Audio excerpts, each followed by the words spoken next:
નમસ્કાર મિત્રો, આજના આ વિડીયોમાં હવામાન વિભાગ અને અંબાલાલ પટેલ દ્વારા ગુજરાતમાં ચોમાસું ફરીથી સક્રિય થશે અને આગામી દિવસોમાં ભારેથી અતિભારે વરસાદની આગાહી કરવામાં આવી છે।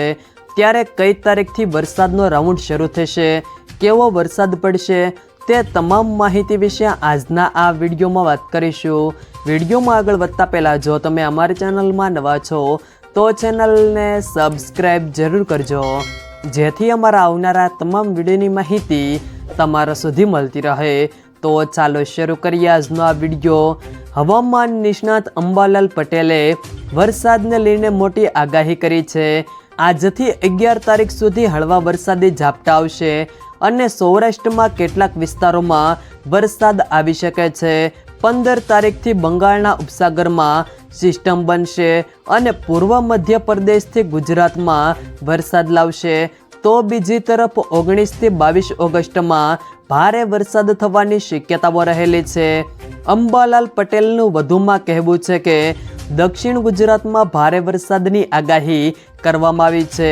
સાથે જૂનાગઢ, અમરેલી, ભાવનગર, જામનગર, દ્વારકા, પોરબંદર, સુરેન્દ્રનગર, રાજકોટ, હળવદ, મોરબી, ધાંગધ્રામાં ભારે વરસાદ થઈ શકે છે। પૂર્વ ગુજરાતના ભાગો જેવા કે મધ્ય ગુજરાતમાં પણ વરસાદ પડશે। પાટણ, મહેસાણા, બનાસકાંઠામાં વરસાદ થઈ શકે છે। કેટલાક ભાગોમાં ભારેથી અતિભારે વરસાદ પણ થઈ શકે છે।